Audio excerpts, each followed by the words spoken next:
You're 3 months into a relationship and everything feels like it's falling apart, but here's the thing. You have no idea why. You showed up to the first 5 dates early. You remembered her favorite coffee order. You spent hours researching the perfect gift for her birthday. But now she's saying, you don't listen, you don't care, you're not present. And you're sitting there thinking, what are you talking about? I literally spent 6 hours last Tuesday building you a bookshelf you mentioned wanting 3 weeks ago. I remember the exact conversation. I remember what you were wearing. But somehow I forgot we had dinner plans tonight. And now you're crying and I'm the bad guy. And nothing I say makes it better because the more I try to explain, the worse it gets. Welcome to the relationship experience of ADHD men, where your brain gives you supernatural powers of attention and memory for things that fascinate you, and absolutely nothing for the things that are supposed to matter most. Let me tell you what nobody wants to say out loud. Your partner thinks you don't care. Not that you can't pay attention, not that you struggle with certain things, but that fundamentally, at your core, you don't value them enough to remember their needs. And here's the worst part. You can explain executive dysfunction until you're blue in the face. You can send articles about working memory deficits. You can describe how ADHD affects time perception and task initiation, and none of it matters because what they see is you remembering every statistic about your favorite sports team, but forgetting their doctor's appointment. What they see is you hyper-focusing for 11 hours on a video game, but unable to sit through a 30-minute conversation about their day. What they see is you starting 14 different projects to improve the house, but never finishing the one thing they actually asked for. And from their perspective, from the outside looking in, it doesn't look like a neurological difference. It looks like a choice. It looks like you care about your interests more than you care about them. The truth is, your brain doesn't work on an importance hierarchy the way neurotypical brains do. A neurotypical person can decide something matters, and their brain cooperates. They can say, my partner's needs are important, and their executive function system goes, got it, prioritizing partner's needs now. Your brain doesn't do that.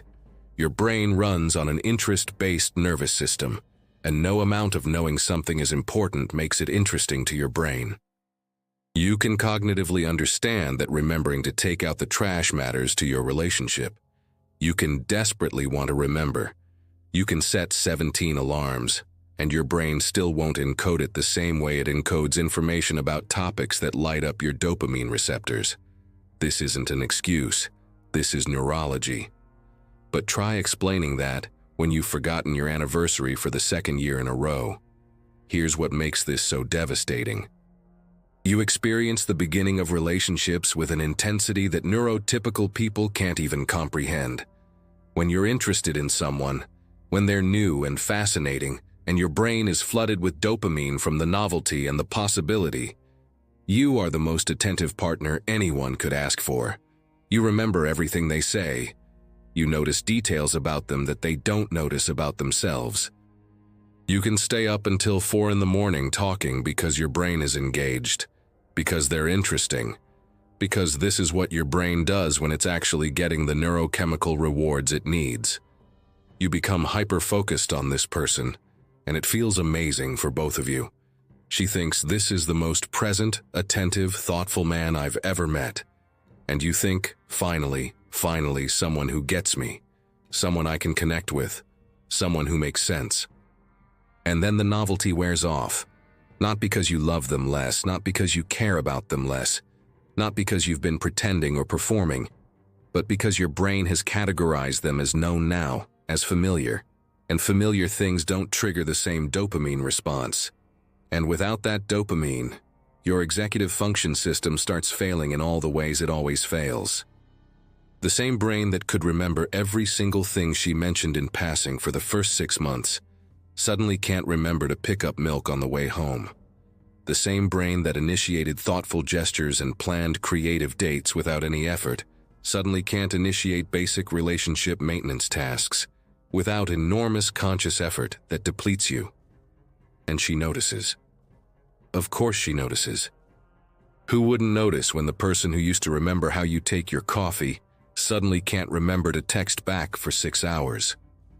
If this is hitting close to home, if you're watching this and thinking, "Oh God, that's exactly what happened in my last 3 relationships," do me a favor and hit that like button, because this is the conversation nobody wants to have about ADHD and relationships, and we need to talk about it honestly. The real minefield starts when you try to explain what's happening. Because how do you tell someone, "My brain is no longer producing enough dopamine from our relationship to maintain executive function," without making it sound like you're saying they're boring now? How do you explain that you still love them, still value them, still want this relationship, but your brain's reward system doesn't recognize importance the way theirs does? How do you say, "I need novel stimulation to function properly," when what they hear is, "You're not stimulating enough for me anymore"? There's no good way to have this conversation. There's no way to explain the neurology that doesn't sound like you're making excuses for not trying hard enough. And here's where it gets even more complicated. The harder they push you to just remember, just pay attention, just care enough to try, the more your nervous system interprets their frustration as criticism and rejection. And the more that rejection, sensitive dysphoria kicks in. And the more your brain diverts even more executive function away from the tasks they're asking you to do. Because now those tasks aren't just boring. They're loaded with shame and anxiety and the weight of all your previous failures. You're not just trying to remember to do the dishes anymore. You're trying to remember to do the dishes while your brain is screaming at you that you're a terrible partner, that you always mess this up, that she deserves better, that you're going to lose this relationship like you lost the last one. And that anxiety doesn't motivate you the way it would motivate a neurotypical person. It paralyzes you. It makes the task even harder to initiate. So now you're in this vicious cycle. She needs you to do basic relationship things. Your brain can't initiate basic relationship things without enormous effort. She gets frustrated that you're not doing the things. Your rejection sensitivity amplifies that frustration into existential terror. The terror makes it even harder to function. She sees you functioning fine in other areas of your life and assumes you could do this if you really wanted to. You try to explain that you can't just want it hard enough. She hears that as you making excuses. The relationship deteriorates. You both end up miserable. And the worst part? You know exactly what you should be doing. You know what would make her happy. You can list every single thing she needs from you. The information is right there in your brain. But information and execution are two completely different things when you have ADHD, and neurotypical people struggle to understand how you can know what to do and still not do it. Let me tell you about a guy named Marcus, 32 years old, engineer, brilliant at his job, undiagnosed ADHD until age 30. He went through 4 serious relationships before he figured out what was happening. Every single relationship followed the same pattern. Amazing first few months where he was the perfect partner, then a gradual decline where he became increasingly forgetful and inattentive. Then the relationship ending with his partner telling him he didn't care enough, didn't try enough, didn't love them enough. 4 times he heard the same feedback, 4 times he tried harder in the next relationship. 4 times he failed in exactly the same ways. And here's what nobody told Marcus until he got diagnosed. He wasn't failing because he wasn't trying. He was failing because he was trying to operate a neurotypical relationship with a neurodivergent brain, and no amount of effort can compensate for fundamental differences in how your brain processes importance, time, and executive function. After his diagnosis, Marcus started understanding what was actually happening. He realized that his brain needed external structure for relationship maintenance because his internal sense of time and priority was unreliable. He set up systems, recurring phone reminders for important dates and tasks, a shared digital calendar with his partner where everything got entered immediately, automatic subscription deliveries for household items so he couldn't forget them, body doubling sessions where he did household tasks while his partner worked nearby, so the social presence helped his brain initiate. He learned to front-load relationship maintenance tasks during times when his medication was most effective. He got honest with partners early about how his brain worked, not as an excuse, but as information they needed to decide if they could work with his neurotype. And here's what changed. His current partner of 3 years will tell you Marcus still struggles with the same executive function issues. He still needs reminders. He still hyper-focuses on interests sometimes when he should be present. But the relationship works because they built systems that accommodate his brain, instead of expecting his brain to just work differently through sheer willpower. She doesn't take his forgetfulness personally anymore, because she understands it's not about her value to him. He doesn't spiral into shame when he needs reminders because they've reframed reminders as accommodation, not failure. They've created a relationship structure that works for both of their brains, instead of assuming there's only one right way to maintain a relationship. But most ADHD men never get to where Marcus is now, because most relationships don't survive long enough to build those systems. Most relationships end during the why, can't you just try harder phase, with both people feeling hurt and misunderstood and convinced the other person just didn't care enough. And you want to know what's really tragic about that? In most of those failed relationships, the ADHD partner was trying desperately, exhaustingly, unsustainably hard. They were throwing every ounce of willpower they had at trying to remember and initiate and maintain attention. They were running on pure conscious effort, with no dopamine support. And it still wasn't enough because you cannot willpower your way out of executive dysfunction. You cannot care your way into better working memory. You cannot love someone enough to make your brain produce dopamine on command. Subscribe if you want more honest conversations about ADHD that go beyond the surface level tips, because we're going deeper into this. The emotional regulation piece makes everything exponentially worse.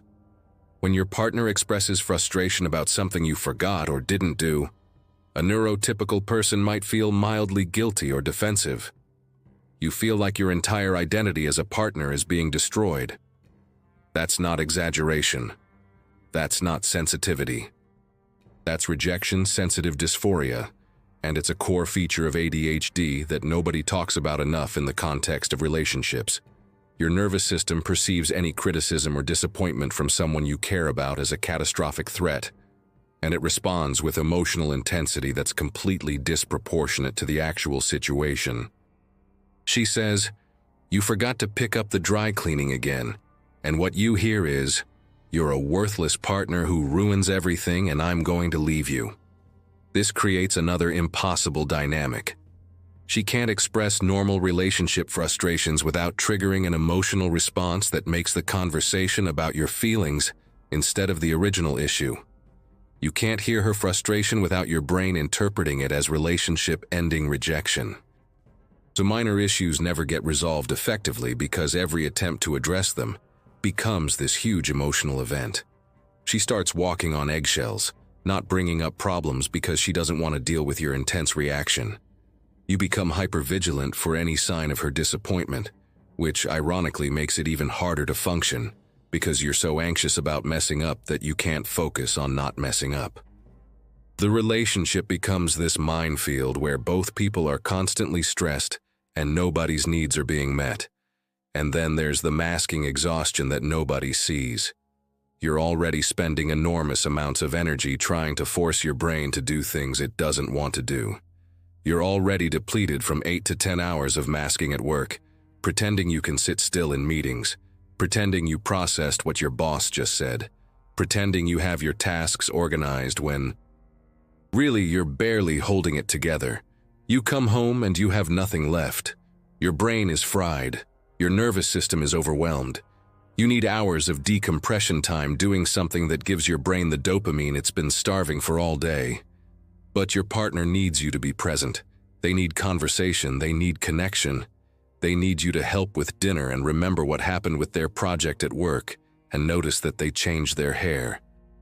A neurotypical person comes home from work tired and can still engage with their partner because engaging with their partner is naturally rewarding and doesn't require extra executive function. You come home and engaging with your partner, as much as you love them, requires you to mask more, to force attention, to manage your sensory overwhelm, to remember context from previous conversations, to track social cues and respond appropriately. It requires executive function you don't have left. So you do what your brain desperately needs, which is zone out on your phone or dive into a video game, or disappear into whatever interest gives you that dopamine hit. And she sees you choosing your phone over her. She sees you having energy for games but not for conversation. She doesn't see the neurological reality of what's actually happening, which is that you literally do not have the dopamine or executive function left to do what she's asking.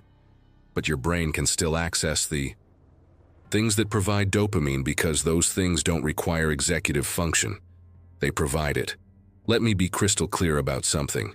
I'm not saying your partner should just accept being ignored. I'm not saying your struggles excuse neglecting someone's needs.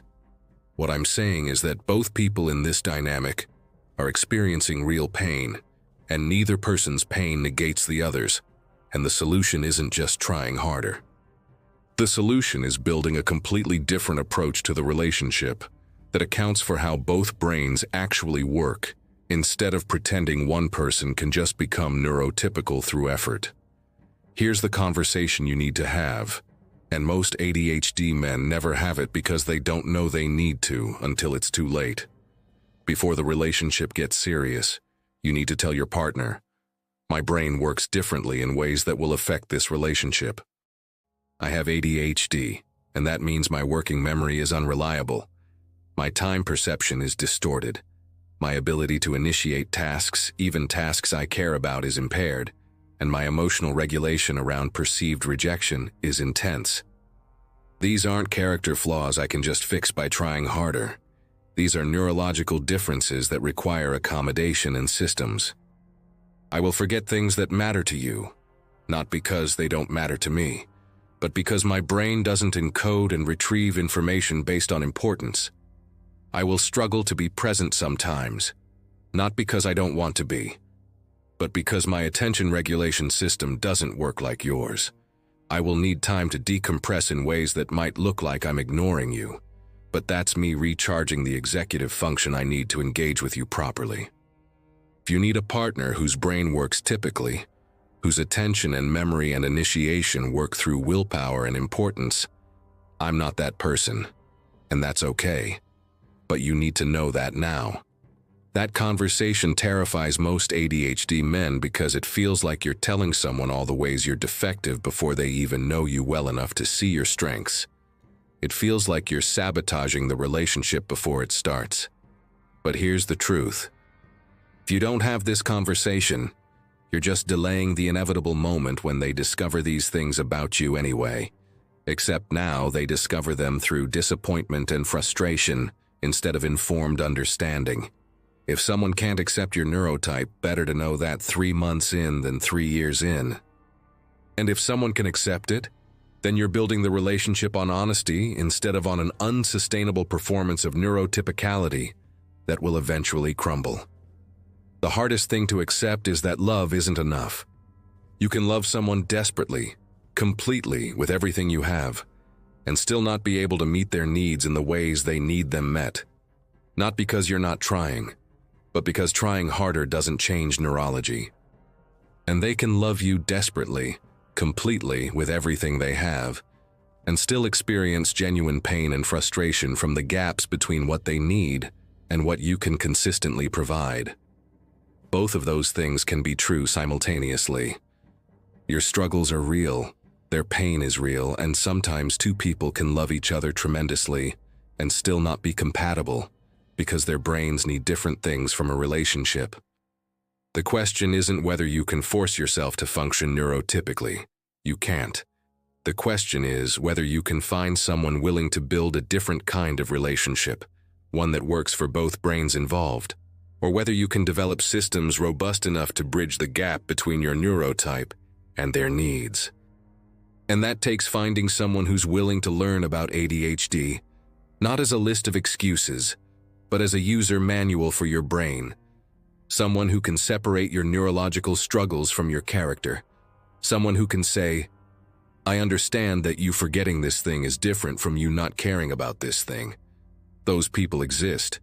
Partners who can do this exist. But you have to be honest about what you're working with, and you have to be willing to build systems, and use tools and accept accommodation instead of trying to just be normal.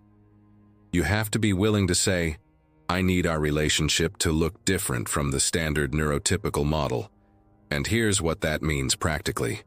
External reminders aren't nagging, they're necessary. Me needing decompression time isn't rejection, it's nervous system regulation. Me hyper-focusing on interests isn't me choosing those interests over you, it's how my brain gets the dopamine it needs to function. These aren't excuses. These are the terms of engagement with my neurotype. And if you're watching this thinking about a relationship that already failed, about a person who left because you couldn't be what they needed, I need you to understand something. You were not fundamentally defective. You were not broken. You were not unworthy of love. You were a person with a different neurotype trying to operate in a framework designed for a different kind of brain. That's not a moral failure. That's a mismatch. And yes, maybe there were things you could have done differently if you'd understood your brain better, if you'd had systems in place, if you'd known to have the conversations that might have changed things. But not knowing doesn't make you a bad person. It makes you someone who didn't have the information and tools you needed. Drop a comment if you've been through this pattern in relationships, because I guarantee you're not alone in this experience. The workplace dynamic creates its own special nightmare for relationship maintenance. Your job probably requires massive amounts of masking and compensation for executive dysfunction. You're using every coping strategy you have just to appear functional at work. You're running on fumes by the time you get home. And unlike at work, where there's external structure and deadlines and consequences that push you through tasks, home life requires self-initiated maintenance tasks with no immediate deadline and no external pressure. The dishes can wait. The laundry can wait. The conversation about future plans can wait. And your brain, depleted and desperate for dopamine, will choose anything that provides immediate reward over anything that requires executive function with only distant eventual payoff. Your partner sees you holding it together at work and thinks, clearly he can do this when it matters. Clearly he can focus and remember and initiate when there are consequences. So he must not think our relationship has consequences. He must not think I'm important enough to try for. But that's not what's happening. What's happening is that work has external structure that props up your failing executive function. Your boss tells you what to do and when. Deadlines create artificial urgency. The threat of getting fired creates anxiety that, while unhealthy, does push you through tasks. Coworkers create body doubling whether they know it or not. Meetings create forced attention. The work environment is essentially a massive scaffolding system that compensates for ADHD, and you're leaning on it so hard that you have nothing left for the unstructured demands of home life. But try explaining that. Try saying, I can function at work because work is designed to force people with executive dysfunction to function. But our relationship has no such structure, so I'm floundering. It sounds like you're saying the relationship needs to become as rigid and controlling as a workplace. It sounds like you're saying she needs to manage you like an employee. Neither of those things is what you mean, but the translation is impossible, because the framework neurotypical people use to understand motivation and effort doesn't include the reality of executive dysfunction. The sexuality and intimacy dimension adds another layer of complexity that most people don't connect to ADHD, but absolutely should. Physical intimacy requires presence, sustained attention, reading subtle social and physical cues, maintaining arousal without distraction, remembering what your partner likes, and initiating without rejection sensitivity sabotaging you. Every single one of those things is affected by ADHD. You're trying to be present and your brain is thinking about 17 other things. You're trying to read cues and your social processing is delayed.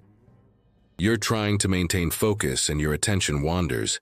You're trying to remember what they said they liked last time and your working memory gives you nothing. You're trying to initiate and your rejection sensitivity makes you terrified of being rejected, so you wait for them to initiate.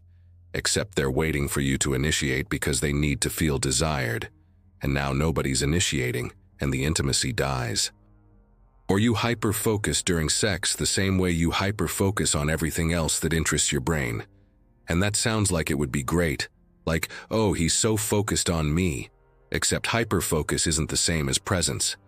Hyper-focus is your brain latching onto something and getting stuck there, often missing the forest for the trees, often not noticing when your partner needs something different, often so locked into what your brain is doing that you're not actually connected to the other person in the way that makes intimacy intimate. And then when you're done, your brain drops it completely, no afterglow because your brain has moved on to the next thing, and your partner is lying there feeling used or disconnected or confused about why you went from intensely focused to completely checked out in seconds.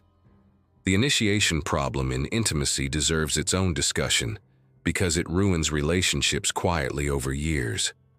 Your partner needs to feel desired. That's a basic human need in romantic relationships. They need you to initiate physical affection and intimacy, not because they can't initiate, but because initiation communicates desire, and desire is part of what makes someone feel valued in a relationship. But task initiation is literally one of the core executive functions that ADHD impairs. You can want to initiate. You can know you should initiate.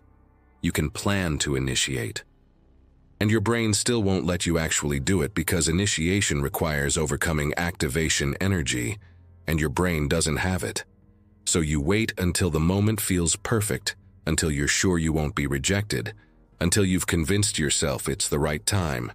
And by then the moment is gone, and you've waited too long and now it's awkward, and your rejection sensitivity is screaming at you about all the times you've been rejected before, even though most of those rejections were imagined or misinterpreted.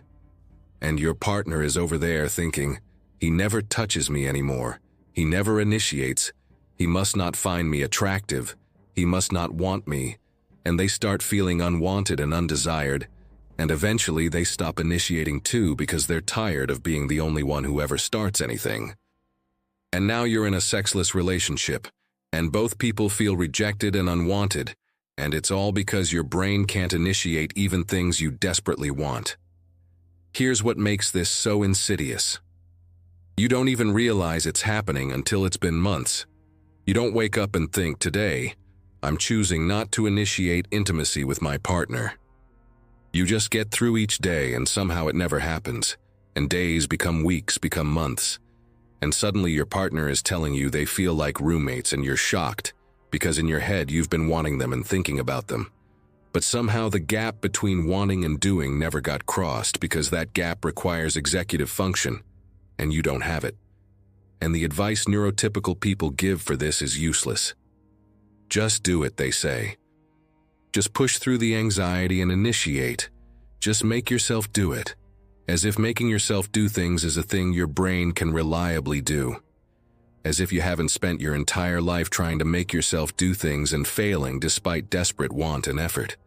The advice that actually works is building systems, setting specific times where initiation is expected so it's not a constant decision, having conversations about touch and affection that make the ambiguity less paralyzing, creating cues or signals that reduce the social processing load of figuring out if your partner is receptive. But nobody tells you that. Everyone just says, try harder, want it more, care about your partner enough to make yourself do it, as if wanting and caring were the missing ingredients instead of dopamine and executive function.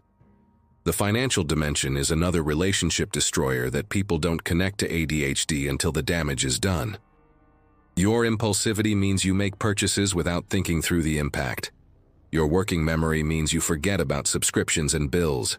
Your time blindness means you don't notice money draining away until suddenly there's a crisis. Your difficulty with boring tasks means you don't track spending or budget or deal with financial paperwork. Your rejection sensitivity means you hide financial problems from your partner until they're too big to hide. And your hyperfocus means you sometimes pour money into interests or projects without registering how much you're spending. Your partner watches you spend $200 on a new hobby without blinking, but claim you can't afford the thing they asked for. They watch you forget to pay the electric bill, but somehow never forget to fund your game subscriptions.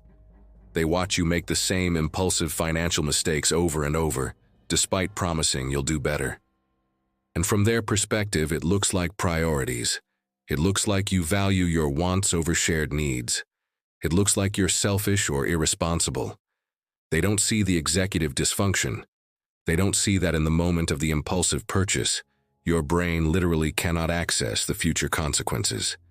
They don't see that you forgot the bill, not because it's unimportant, but because your working memory doesn't hold on to things based on importance. The lying that isn't really lying destroys trust in ways you don't see coming. You say you'll do something. You genuinely intend to do it. You absolutely plan to do it. And then you don't do it, not because you lied, but because intention and execution are separated by executive dysfunction, and you couldn't bridge that gap. But to your partner, saying you'll do something and not doing it is lying. They don't have a category in their understanding for truly intending to do something, while also being unable to make yourself do it. So you get labeled a liar. And once that label sticks, once trust is broken, it's almost impossible to repair because every future failure to follow through confirms their belief that you're dishonest. And then you start actual lying to cover the failures. You say you did something when you didn't because you're ashamed. You make up excuses for why something didn't happen because the truth sounds like another excuse. You hide problems because you can't face the disappointment. The lying becomes a protection mechanism against the shame of constant failure, but it confirms everything your partner feared about you. And now the relationship is poisoned by dishonesty that started as executive dysfunction and morphed into something worse because you couldn't figure out how to be honest about your struggles. Without sounding like you were making excuses, the only way out of this is radical honesty, combined with systems and accountability. You have to be willing to say, I will forget things, I will struggle to initiate things, I will make impulsive decisions. These are features of my neurology, and here are the systems I'm putting in place to catch myself before I cause damage. And then you have to actually use those systems. You have to automate bills. You have to have shared financial tracking your partner can see. You have to have spending limits you physically cannot exceed. You have to build in accountability because you cannot rely on your own self-monitoring. This isn't admitting defeat. This is working with your brain instead of against it. The pattern of promising to change and not changing kills relationships slowly and painfully. You see the pain you're causing. You desperately want to be different. You promise you'll remember next time, you'll do better, you'll try harder. And you mean it. Completely and totally you mean it in that moment. But meaning it doesn't create executive function. Promising doesn't rewire your dopamine system. And when you fail again, despite your promise, despite your intention, despite your effort, your partner loses faith, not just in your abilities, but in your word. They stop believing anything you say because you keep promising changes you can't deliver. And you stop believing in yourself. You internalize the message that you're a failure, that you're broken, that you're not worthy of a healthy relationship, that everyone who gets close to you eventually discovers how defective you are and leaves. That narrative becomes your identity. You start relationships already believing they'll fail. You self-sabotage because unconsciously you're just waiting for the inevitable rejection, so you might as well control when it happens. You push people away before they can leave you. You prove your own unworthiness by failing in exactly the ways you're most afraid of failing. The cycle becomes self-perpetuating. Breaking that cycle requires understanding that you're not broken, you're different. And different requires different strategies. Not harder effort at the same strategies that don't work for your brain. It requires finding partners who can work with difference instead of expecting you to become the same. It requires building relationships on acceptance and accommodation, instead of on the lie that you can just be normal if you try hard enough. It requires systems and structure and external supports and probably medication, and definitely therapy, and absolutely self-compassion instead of shame. And it requires time. Time to learn how your brain actually works instead of how you wish it worked. Time to build systems that actually function instead of systems you think you should use. Time to find strategies that work with your neurology instead of fighting it. Time to grieve the relationships you lost before you understood what you were working with. Time to forgive yourself for the pain you caused when you were doing your best with inadequate tools and information. Time to build a new relationship with yourself before you try to build one with someone else. If you've made it this far, if this entire video has been one gut punch of recognition after another, I need you to understand something crucial. The fact that you watched this, the fact that this resonates, the fact that you're trying to understand what went wrong and how to do better, that means you care.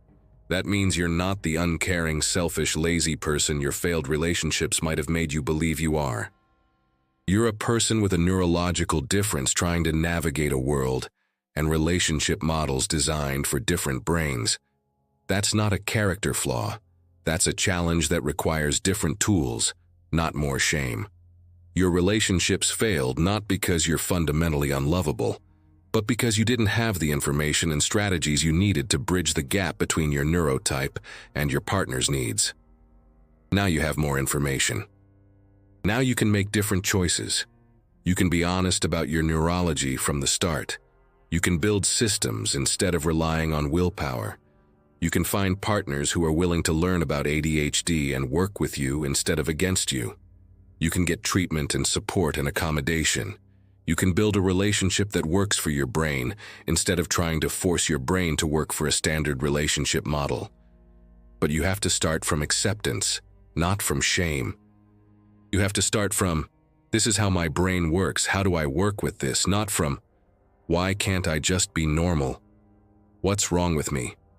Because what's wrong with you is nothing. What's different about you is your neurology. And different isn't wrong. Different is just different. And different can build beautiful relationships when both people are working with reality instead of fighting it.